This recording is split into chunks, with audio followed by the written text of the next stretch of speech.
take a few moments just to look around, just look around, and if there's a potential thing, sometimes you start with intention, like right now it's a lot of light, if you want to play with light, diba? Or if you want to focus with colors, you can see colors as well, right? But right now the light is okay na siya, it's almost there. So we can play with that. So just walk around. Do you prefer certain, yung meron kang preference talaga ng light, like the usual morning and afternoon? Well, morning and afternoon is pretty good, but as a photographer, sometimes you don't have the choice. You don't have the choice, and you work with it. Like for instance, if there's a light like this, I can still work with it. If you notice the lights there, etc., I can position myself and look for opportunities. That's what's good about street and minimalism, because it can be any time. I mean, as long as you see a potential, you can make it into something real. I would adjust my camera right now. Okay, I'm spot. So I'll put it. Having a screen. Yes, that's the beauty. Hindi obvious na you're shooting. Yes, and that's sometimes you want to be invisible, but most of the time you can be up there and personal. So here you see, yes, there. So I've already set my. She left already, and sometimes you just miss it just for a while, but actually she's still there.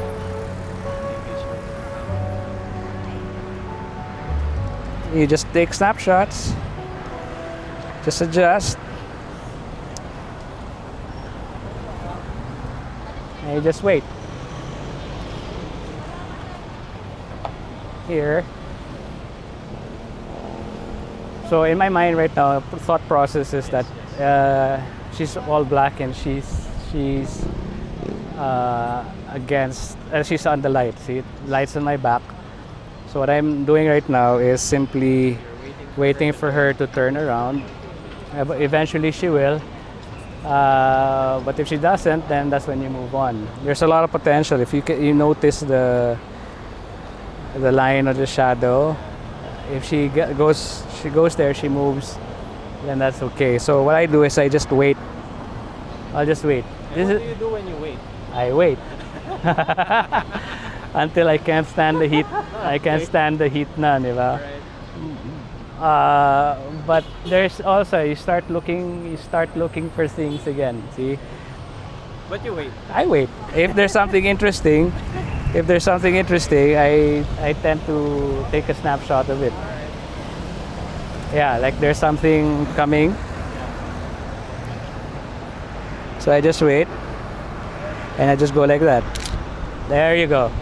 So if you notice right now, I've taken a snap here. I saw two ladies coming, and that's what I shot. So I'll check it out because I'm not wearing my glasses. So I'll check it out later. If she still doesn't want to, It's already 2 minutes. yep. If it's 2 minutes, you still wait. You can be aggressive. He makes it sit, but you can do that. But it kind of sets it up. So you want it spontaneous. You look for gestures. But if you can't wait, then just wait and look for other things. But if you really wanna wait, then I'm really interested how it will turn out. yeah. But you don't stop looking for opportunities because the light is there. Look for gestures. Look for interesting people. Yeah. You.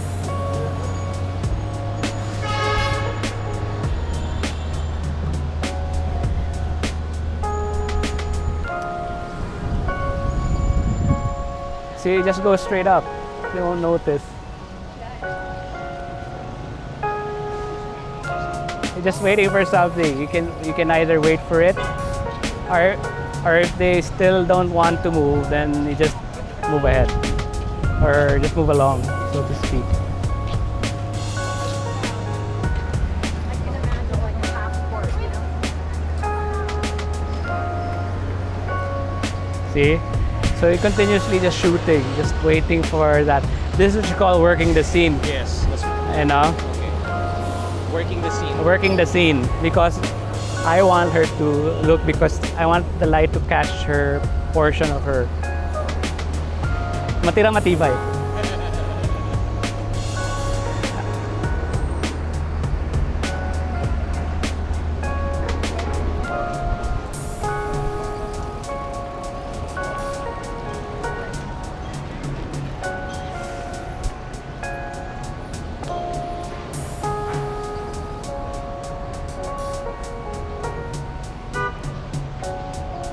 Waiting, waiting.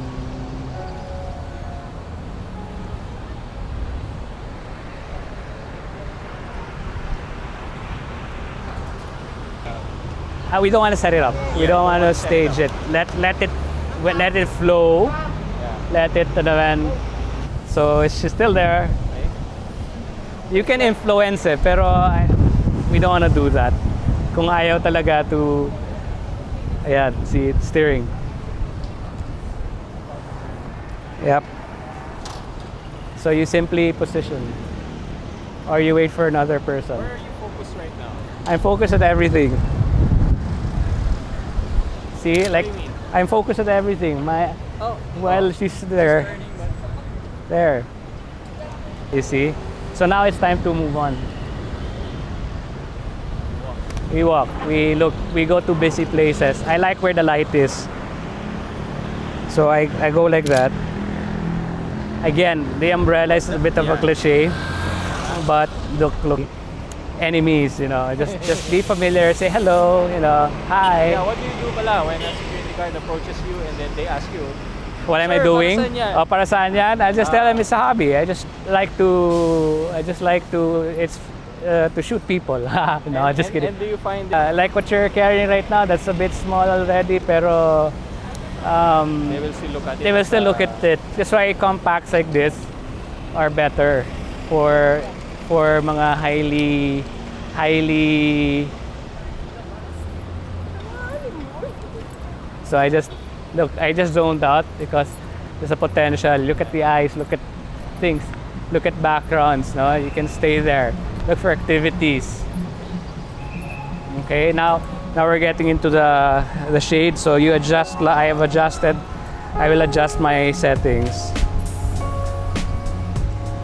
You know, to compensate for the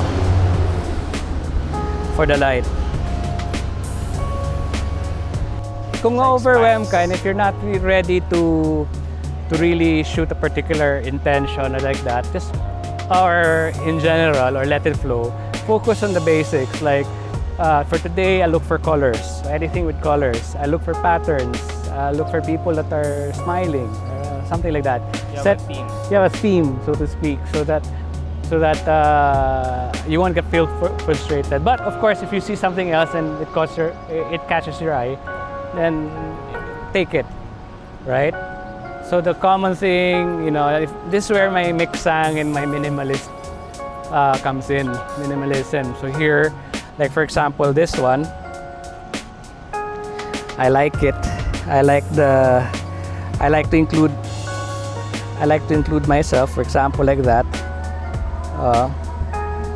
Pwede naman eh.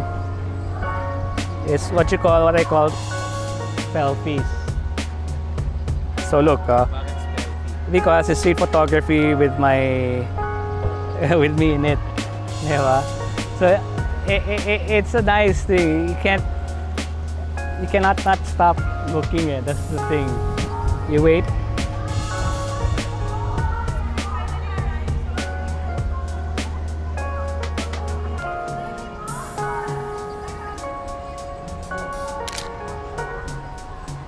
So you wait.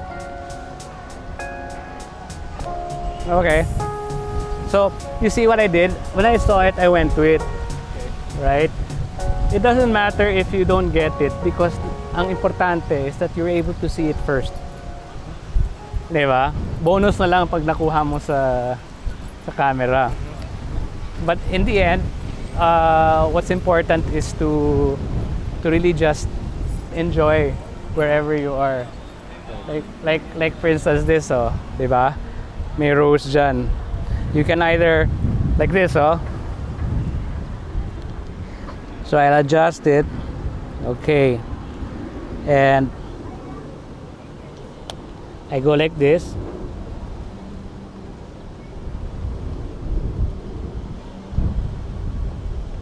Or I include following whatever rules na meron, or I go like this, diagonals.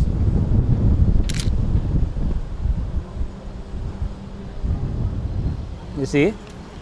So anything is possible. I mean, if there's, yeah, like that, for example. Oh. If the color is like that, right? You try to look into the same color, then okay, there's a potential. See what I mean? If they walk on the line, If they walk in the light, then you click, right? Or her with that lady over there. Yeah, yeah.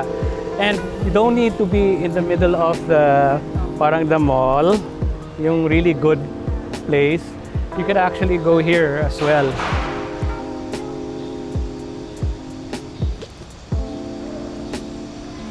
You go to the sidelines. You don't go into the center. During parades, like last Saturday, yung sa araw ng Davao, you saw yung pics, di ba? I don't focus on the parade per se. I focus on the highlights, di ba?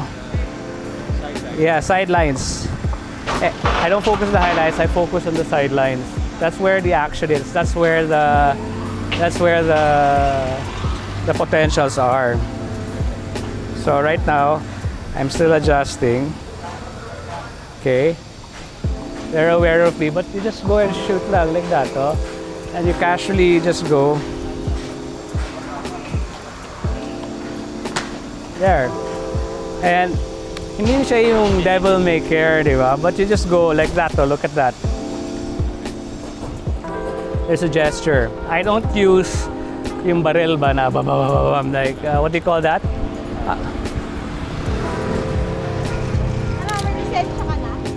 For example, that they hardly notice. See, they won't notice basta walang eye contact. Okay.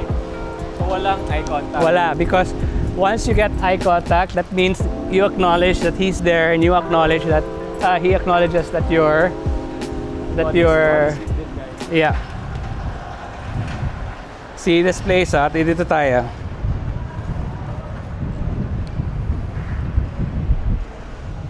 Selfie. There.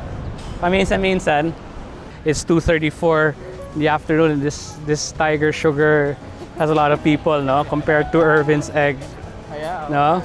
So sugar is better than eggs, I think. So I adjust again. This time we're in the shade, so no, I put it into 4. And then just put it to 125 or depends.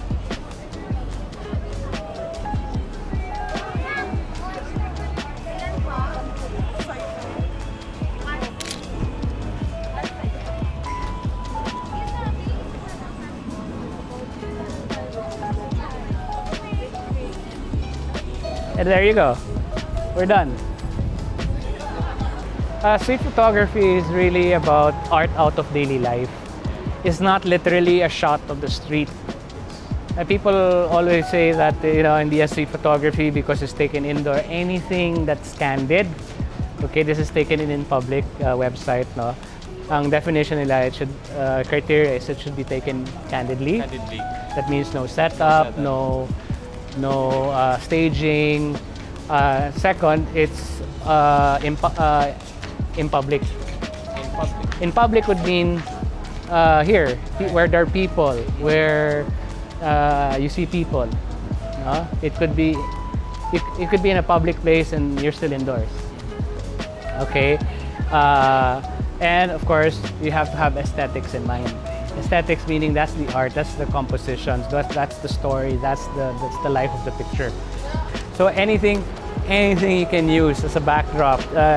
You can use any style of composition, leading lines, a combination of what do you call that? Yung rule of thirds, then break them, colors, textures. What's this? Negative space, positive space, silhouettes. Diba? How you take silhouettes, pwede, or combination. That's what makes the picture better. Okay, it's about that. And we don't really put captions on our photos of street photography because we want people or the observers to define it yes, to define, and so let the photo or pictures speak for itself. Okay, kaya nga speak, S-P-E-A-K. Diba? Speak for itself. Depends. Usually, ang rule of thumb sa street, rule of thumb, and again, this is not absolute. It's F8. F8 because you want it to tell a story ba. ISO stick to the lowest, but pag ganun, sometimes 800, the lowest possible. But cameras right now have a lot of, look.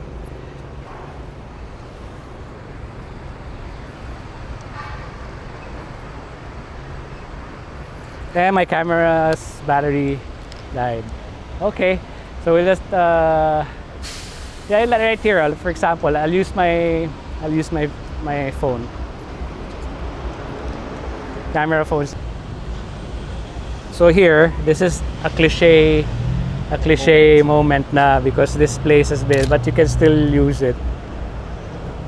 See? Notice? Can be like that. May delay, may lag siya, so you adjust. But this in itself is already okay. Ayan. So this place has been here for ages and people use it all the time. Pero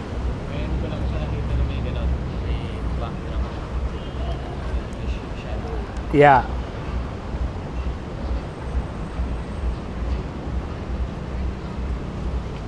See? So you do it right the first time and it has a story na.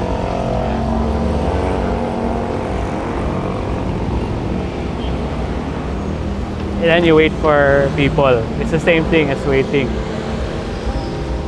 But you just don't wait for, kaya cliche. Cliche is okay. That rhymes. Cliche is okay because it starts out the person in street photography. What's cliche? Yung mga you've seen it over and over again. Pare-pareho. That's cliche. People walking by, payong, like that. That's okay when you start. Eventually, once you master that, what happens is that it goes #beyond cliche. And when that happens, then you can always say that you're already becoming better. You can take a cliche, but there's something different about it, and that's beyond cliche. Yan. Okay, so yan, diba? And we go around.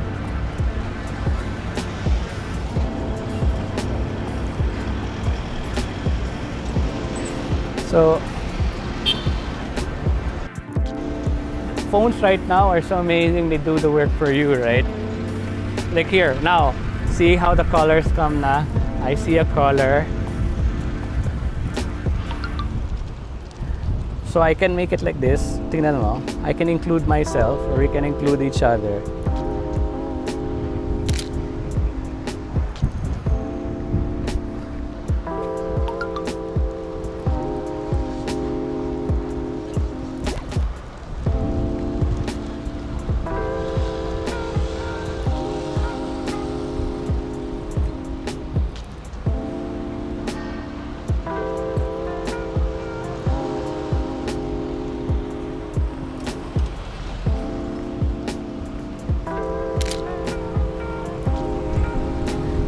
Saw what I did? You saw what I did? Look.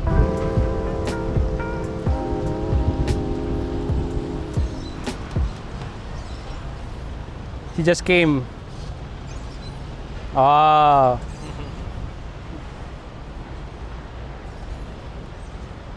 This is my money shot na.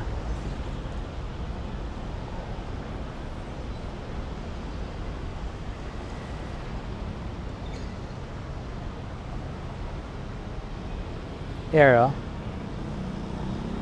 Here. You see? I followed him.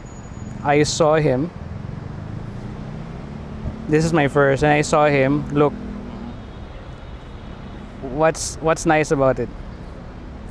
Tingnan mo yung color. There. Yung pants niya. Yeah. So that's that event. That's the. Now, did I get my intention? Yeah. And what was so nice about this, I didn't plan that that guy was Going to your area. going to my area.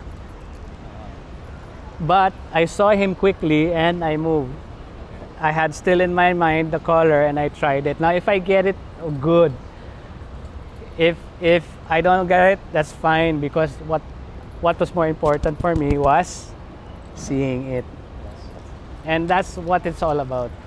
The way and how we see it. But more importantly is why we're doing it. Why you're doing it. Why am I doing it? Because I want to practice my eyes. I want to see life with enlivened eyes. There you go. Hashtag. Hashtag. Matang buhay. Batang buhay. Yep. So let's go back. Yeah. Yeah.